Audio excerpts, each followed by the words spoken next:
Hello there, and welcome back. Hope you're ready for some more reading, because I've got my book. I also have my therapy friends. So, shall we begin? Hope you remember where we were, because I'm not going back. The enjoyable misery of the two old lady passengers came to an end when the man in front of them asked the driver if they would be in Berkeley on time. The driver said yes at 11:15. This too was a complimentary transaction between the man and the driver. Adult. Figure 10. I'll show you. See? Figure 10. Actually, one thing I just noticed is that it's actually a lot easier to look at what I'm looking at with this phone than my previous one, which I think is really nice. There it is closer for you.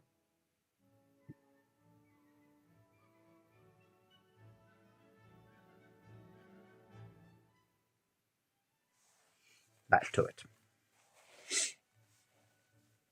It was a direct answer to a direct request for information. There was no parent component, such as how are our chances of going to Berkeley on time for a change, and no child component, as in I don't know why I always manage to get on the slowest bus. It was a dispassionate exchange, the kind of transaction this kind of transaction gets facts. Behind the two women were two other people, whose activity illustrates another type of transaction. Child. One was a fuzzy-faced, surly-looking boy with unkempt hair, who was wearing dusty black trousers matched by a black leather jacket. The other adolescent was dressed similarly and wore a look of forced dissipation. Both were engaged in reading the same paperbacked book, Secrets of the Torture Cult. I'm not judging, and neither are you.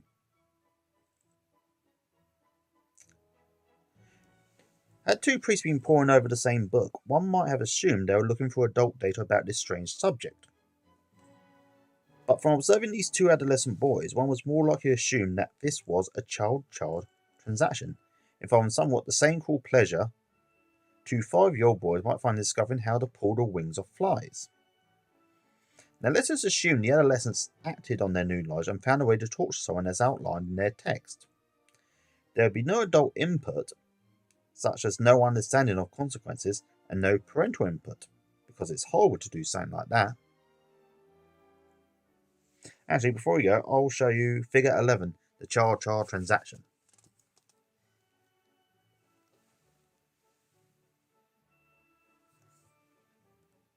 Okay, remember what I said about being easier? It's a lot harder. Actually, it's about the same. I'm going to leave this here for another 5 seconds.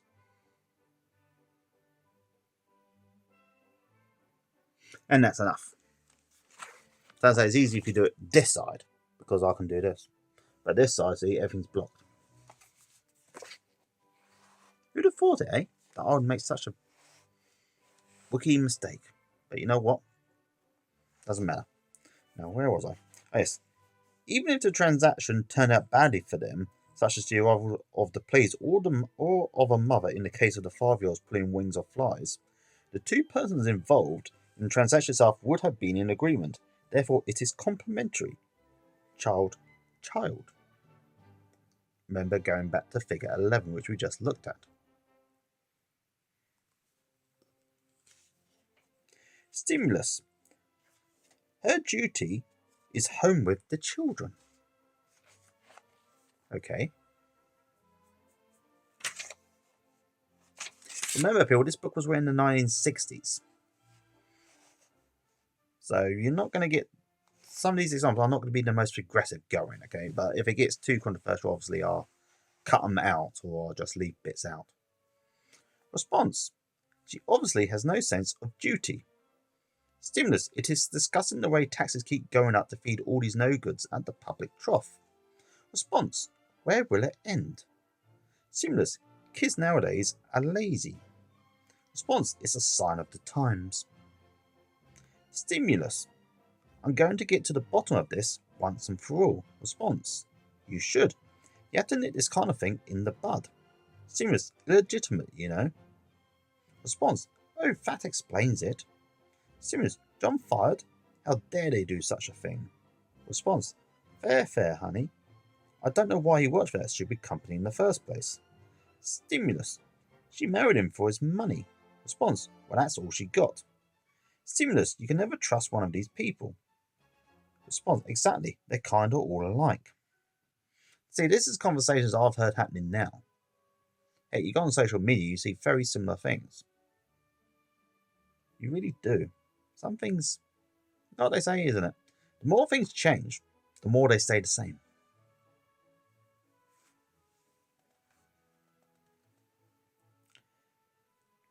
Stimulus. What time is it? Response. My watch says 4:30. Stimulus. That is a good looking suit. Response. Thank you. Stimulus. This new ink dries very quickly. Response. It is small. Is it more expensive than the other kind? Stimulus. Please pass the butter. Response. There you are. Stimulus. What smells so good, dear? Response. Cinnamon rolls in the oven, almost ready. Cinnamon rolls are nice, aren't they? I've never made them myself, though. I should learn one day. Actually, I say learn. It's easy enough. You can get recipes anywhere nowadays. Especially thanks to the internet and everything. I might have to make a cake one day for a video. What do you reckon? Let me know in the comments if you do. Stimulus. I don't know what to do. I can't decide what's right. Response. I don't think you should try to make a decision when you are so weary. Why don't you go to bed and think about it in the morning? Stimulus. Looks like rain. Response. That's the forecast. Stimulus. Public relations is a function of management. Response. I mean, it can't be arranged through an agency. That just sounds like bad work, hard work and bad news. It's easier to do things yourself sometimes, instead of expecting another company to sort it all out for you. Stimulus. The law line sails at 1 o'clock Friday. Response. What time do we have to be there? Well, in the bay, it's not 3 hours before, unlike nowadays. Stimulus. John has seemed worried lately. Response. Why don't we have him over for dinner? Stimulus. I am tired. Response. Let's go to bed. Now that's something we can all agree on. If you're tired, go to bed. Stimulus. I see that taxes are going up again next year. Response. Well, that's not good news, but if we're going to keep spending, we've got to get the money from somewhere. And that is very true. Very true. If you want the benefits of society, you have to pay for them too. Child transactions. It becomes readily apparent that there are very few game-free, complementary child transactions. This is because the child is a get-stroke rather than a give-stroke creature. People have transactions to get stroking. Bertrand Russell said, one can't think hard from a mere sense of duty. They need little successes from time to time to keep a source of energy. Without adult involvement in the transaction, no stroking accrues to anyone, and the relationship becomes uncomplimentary or dies of boredom. A clear social example of this phenomenon is the hippie movement. The flower children extolled a life of child transactions. Yet the dreadful truth began to become apparent. It's no fun to do your thing as everybody else is only interested in doing his thing. In cutting off the establishment, they cut off the parent, so disapproval, and the adult, banal reality. By having cut off the disapproval, they found they also had cut off the source of praise. A couple of 4-year-olds may decide to run away from home, but give up the idea when they think it would be nice to have an ice cream cone, and that takes mothers. Obviously, the use of hippies is pretty much shows the age of the book. If you remember, hippies were actually, I suppose you could argue hippies exist in some way or form or another nowadays as well. You know, the movements has evolved, but essentially they were well-intentioned people who wish for a life of peace and being left alone. Sort of like libertarians, only with less guns, I think. suppose if I was writing this book, I'd probably use libertarians as a perfect example. You ever heard of the Grafton Freetown experiment? That would be a perfect example for a book like this. Look it up if you get a chance. It's interesting yet kind of depressing at the same time. Anyway, back to the book. The flower children looked to each other for strokes, but these became more and more impersonal and meaningless. Boy to girl, of course I love you. I love everybody.